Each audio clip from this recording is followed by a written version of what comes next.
Hello and welcome. I'm your host, Elizibar. We're going to talk about Maestro War and Pax #1. Now, this is really just a continuation of the previous miniseries, which was just called Maestro. For various reasons, the comic book industry feels that it is necessary to reboot things, restart things, renumber things, and never ever go up to like double-digit issue numbers unless you absolutely have to for some bizarre reason. I don't understand it. The comic book industry themselves, I don't think really understand it, but it must work because you always get that sales bump for new #1. Because people will buy #1s just to speculate. Not like, oh, I'm checking this book out and seeing if it's any good. No, just to speculate, like, just in case this one issue happens to blow up because it's a new #1. Anyway, I digress. This book is all about Maestro and how he ruins the world that he's taken over since he killed Hercules. We start off with him basically killing everybody. I mean, there's no other way to put it. He kills everybody. Absolutely everyone. So you get like some nervous, soldiers here. They're trying to defend Connecticut. His army of robo-dog rider dudes is rolling in. Now, ordinarily, I would give, a little bit of flack for reusing artwork type stuff, but it's actually pretty effective here. Now, let me move this closer to the camera for you. So we got like, dust trail, ruined building, probably a hotel or something, street pole, move in a little closer, move in a little closer. Each time we're zooming the art in, and then we're subtly changing details about it, like the dudes that are writing right there. And that just kind of draws us in so that we get the same kind of surprise when we get to boom. And then there is the Maestro looking right through the guy's binoculars. Now, since he's a villain, he kills everybody, including, little people. And I mean children when I say that. Then he's like, all right, we need to go invade somewhere else. So he sends his little minion dude right there out to, oh, remember like issue 2? He totally met, Machine Man and his people in Washington, D.C.?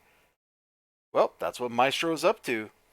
Also, we get a mysterious figure in a green robe. I wonder who that could be, watching the whole situation unfold. Who possibly could be a mysterious green figure in a green or mysterious figure in a green robe, watching the situation unfold? There aren't that many Marvel villains who dress like that. I wonder who it could be. I actually, when I was reading this the first time, that page I just showed with the the dude in the green hood, like, I missed that whole page. I did not even see it when I was reading the book the first time. I didn't notice it until I was rereading it. Anyway, this all culminates in Hulk rolling in to kill all those dudes in Washington, D.C. And we actually get a pretty satisfying fight sequence here as Hulk and Machine Man go at it. There's a twist. You might remember from around the same time period, the Pantheon, that group of like Greek demigods that Hulk was hanging out with for a while in the early 90s. They figure into some of the stuff that's going on later in this book. The dude in the green robe figures into it. There's a lot of figuring into things. And it was pretty satisfying. Now, I really liked the first issue of the first miniseries because I thought it was going to be kind of like we're getting Maestro's road trip, as he goes trekking across the world, or at least across like the eastern U.S. or something, and we get this great little road trip. With this one, there is no illusion of that.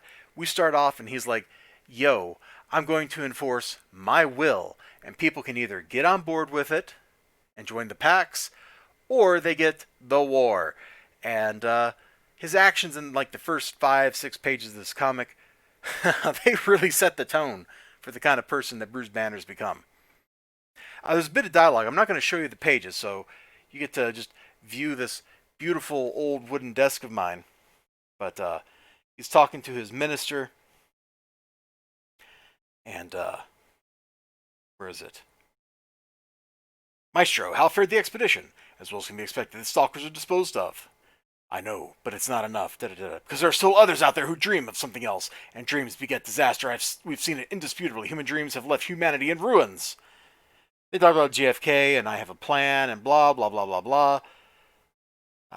We won't have any division any longer. All humans will swear fealty to me and to Pax or be disposed of. So you can see, Maestro is pretty much a villain. As if massacring a bunch of people wasn't a big enough clue, he's talking about conquering everybody because no one can be left with independent thought. Yeah, and he will use any means at his disposal to remove all independent thought because he's a villain, and that's what villains do. Pretty satisfying stuff. Different tone from the first book. This one doesn't lie to you. At least so far, it doesn't feel like this one's lying to me, about what kind of book it's going to be. The first one kind of the start felt different. This is just coming out and is like, yo, he's the bad guy. Let's tag along for the ride as bad things happen to the bad guy, you know? So I'm looking forward to reading the rest of this. I went into this expecting not to like it, and I came out liking it. So, pretty good job. People whose names are right here above the title. Double thumbs up. Boom! See you next time.